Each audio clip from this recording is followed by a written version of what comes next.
अच्छा, आ गई तुम। जमाना हो गया मुझे आए हुए। अब क्या तुम्हें भी अम्मी अब्बू की तरह जवाब देने होंगे?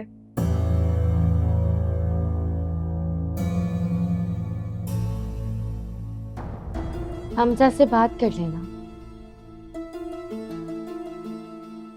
परेशान हो रहा था वो तुम्हारे लिए। फिर तो ये हमजा की परेशानी ने ना मुझे परेशान कर रखा है। तुमने उसे कह दिया होगा कि मैं घर पे नहीं हूँ। तो क्या कहती मैं कि तुम घर पे हो? तो कह देती यार, तुम्हारा क्या जा रहा था। एक तो मुझे जहर लगते हैं चिपकू किस्म के मर्द, और मेरी बदकिस्मती देखो कि हमजा ही ऐसा निकला। ये रिश्ता तुम्हारी मर्जी और खुशी से हुआ है। क्या सोच के तुम इसको अपनी बदकिस्मती कह रही हो? तब मुझे अपनी खुशकिस्मती का एहसास नहीं था। क्या मतलब? कुछ नहीं, पकाओ मत, जाओ सोने दो मुझे। अच्छा भाई, फोन ऑन कर लो, हमजा से बात कर लो, परेशान है। यार दिन रात सुबह शाम हर वक्त हमजा से बात करना ना मुझ पे फर्ज नहीं है। तुम कर लो, तुम्हें बहुत परवाह रहती है ना उसकी। मेरा मंगेतर नहीं है वो, तुम्हारा है, तुम बात करोगी। जैसे एक बात बताओ, तुम्हें पसंद है ना वो? जी पसंद है, आपके लिए। अच्छे लगते हो तुम दोनों साथ। और सबसे अच्छी बात यह है कि वो तुमसे मोहब्बत करता है, और जो लोग एक दूसरे से मोहब्बत करते हैं वो एक दूसरे का ख्याल रखते हैं। आप भी रखा करें, यही रिश्ते की खूबसूरती है। बाहर में गई ऐसी खूबसूरती, बदसूरत बना दी है इस आदमी ने मेरी जिंदगी। अच्छा ठीक है ना, घूरो मत, जाओ कर लूंगी उससे बात चिप्पू से।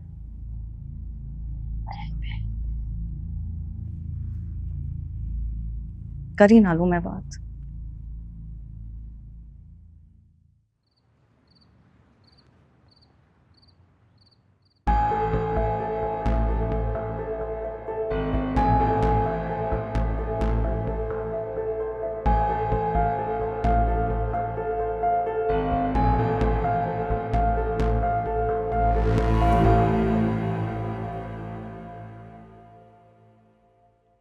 कहते हैं गुमराही के रास्तों पर पहला सहारा छूट का होता है,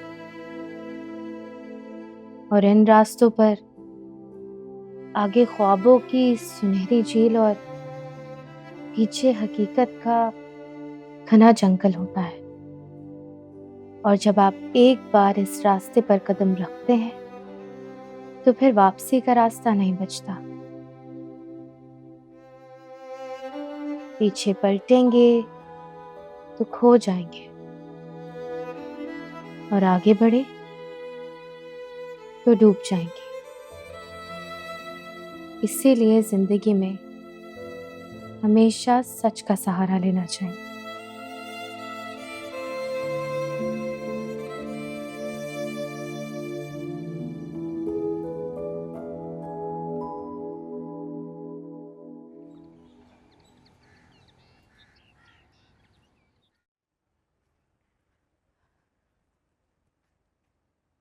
वाओ, ये किसके कपड़े हैं? हिना के हैं, सादिया छोड़ के गई है दर्शन को देने के लिए। ये तो काफी महंगे लग रहे हैं। सादिया खाला ने कैसे कर लिया इतना खर्चा? भाई हिना की मंगनी पर आए थे ना, उसके ससुराल वालों ने दिए थे। और एक मेरी मंगनी हुई थी। फुप्पू को तो इतनी भी तौफीक नहीं हुई कि मुझे एक जोड़ा ही बनवा दें। आपको हिना जैसा रिश्ता नहीं ढूंढ सकती थी मेरे लिए? आपको भी जमाने भर की कंजूस फुप्पू और उनका निकम्मा बेटा ही नजर आए मेरे लिए। है ये क्या बैठे बिठाए दौरा पड़ जाता है तुम्हें? हाँ तो दौरा तो पड़ेगा ही ना। फुप्पू और हमजा ने मुझे अभी तक दिया ही क्या है जो बार बार हक जताने आ जाते हैं। भाई जब वक्त आएगा तो दे देंगे ना, सुकून करो। फिर भी ऐसी शॉपिंग तो नहीं करा सकेंगे ना। हमजा की तो कोई क्लास ही नहीं है, उसे क्या पता महंगी शॉपिंग क्या होती है। आपको भी हमजा ही मिला था मेरी जिंदगी खराब करने के लिए। अल्लाह का शुक्र अदा किया कर, अल्लाह ना करे तुम्हारी जिंदगी खराब हो। अल्लाह ताला ने हर तरह से नवाज रखा है तुम्हें भाई। अल्लाह का तो शुक्र है कि उसने मुझे नवाजा है, बेशक। बस मैंने ही अपनी जिंदगी की डोर गलत हाथों में दे दी है। क्या करूं मैं, जो मुंह में आता है बस बोलती चली जाती हूँ।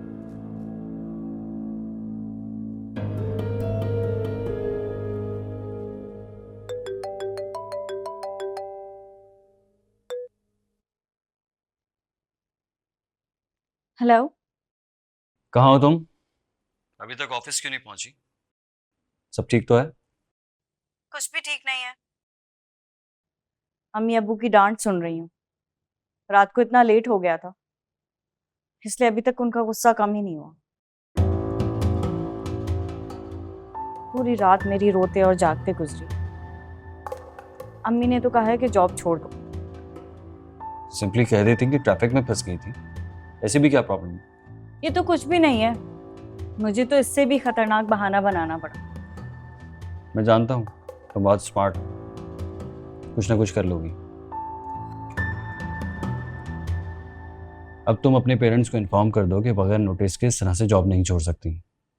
तुम्हारे जिम्मे बहुत सारे काम हैं जो तुम्हें पूरे करने हैं। ओके? अच्छा, तो आप चाहते हैं कि मैं डांट सुनती रहूं? इतना तो कर ही सकती हो तुम मेरे लिए।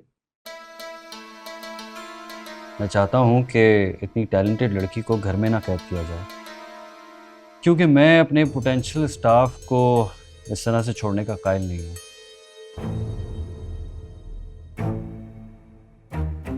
मैं एक ज़रूरी मीटिंग के लिए निकल रहा हूँ, तुम बस ऑफिस पहुँचो, बहुत सारे काम पेंडिंग हैं। ओके बॉस, एज यू से।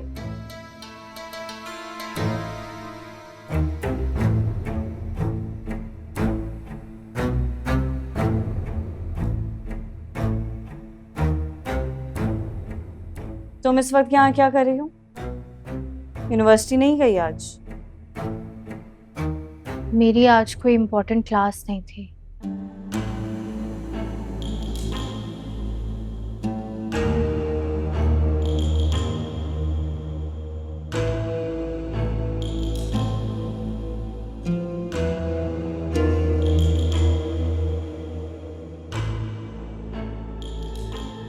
बहुत करीब आने लग गई हो तुम मेरे, बात बात पर अपनेपन का एहसास दिला रही हो। इरादे क्या हैं तुम्हारे? अच्छी लगने लग गई हो मुझे। कहीं कहीं दिल ना आ जाए मेरा तुम पर, वरना तुम्हारे लिए मुश्किल हो जाएगी।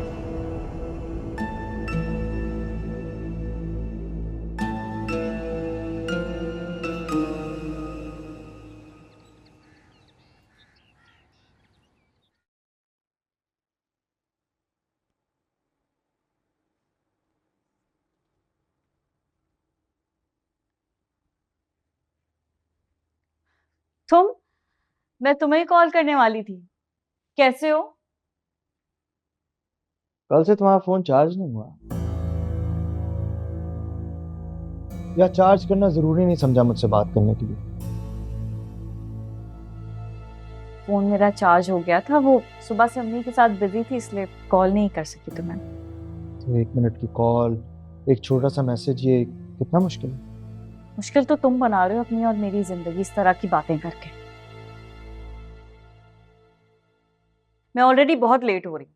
अगर ड्रॉप करने आए हो तो बता दो, बैग ले आऊं मैं अपना। तुमने कौन सा मेरे साथ जाना था, ये तो इत्तेफाकन मैं यहाँ आ गया। ठीक है, फिर मैं खुद ही चली जाती हूँ, इसमें क्या प्रॉब्लम है? तुम जा सकते हो। अच्छा, ये जिम्मेदारी उठाने वाले ड्रामे का भी ड्रॉप सीन हो गया। और ये जो ड्रामा तुमने शुरू कर रखा है ना, इसका भी ड्रॉप सीन हो ही जाए। हमजा, तुम हद से ज्यादा इनसिक्योर और कॉम्प्लेक्सेस का शिकार हो रहे हो। मैं तुम्हें किसी अच्छे साइकियाट्रिस्ट का पता करके बताती हूँ, अपना इलाज करवाओ तुम। ये मैं रोज रोज वजाहतें नहीं दे सकती, मैं पागल हो जाऊंगी। हाँ तो पागल तो मैं भी हो गया हूँ कल से तुम्हें कॉल कर करके। अब तुम क्या समझते हो कि मैं इतना बेवकूफ हूँ कि जो तुम कहानी मुझे सुनाओगी वो मैं मान लूंगा, आंखें बंद करके उस पर यकीन कर लूंगा? तुम्हारे ना इस बंद दिमाग का मेरे पास कोई इलाज नहीं है। जाओ तुम यहाँ से, मुझे कोई बात नहीं करनी। ये तुम किस तरह से बात कर रही हो हमजा से? तुम्हें बात करने की बिल्कुल भी तमीज नहीं है क्या? ना अदब, ना लिहाज, ना अपनी इज्जत की परवाह और ना ही माँ बाप की। सब खुदा का तुम उसे दिमाग के डॉक्टर से मिलने का मशवरा दे रही हो। होता क्या जा रहा है तुम्हें? मुझे क्या होता जा रहा है? इसे क्या होता जा रहा है? आप इससे क्यों नहीं पूछती है मेरे साथ ऐसा क्यों कर रहा है? हर वक्त शक करता रहता है। मैं ये रोज रोज की पूछताछ बर्दाश्त नहीं कर सकती हूँ। मंशा, बस एक लफ्ज मुंह से ना निकले अब। माफी मांगो हमजा से, माफी मांगो। अब मामी प्लीज आप इससे मत कुछ कहिए, वैसे भी थोड़ा सेंसिटिव हूँ उसके बाद। तुम्हारा सेंसिटिव होना बनता है बेटे, ये रिश्ता ही ऐसा है। इज्जत तो इस रिश्ते की पहली शर्त है।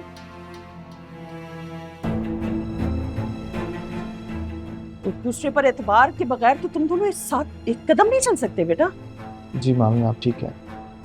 आपको तो सिर्फ मेरी बेइज्जती करके खुशी मिलती है।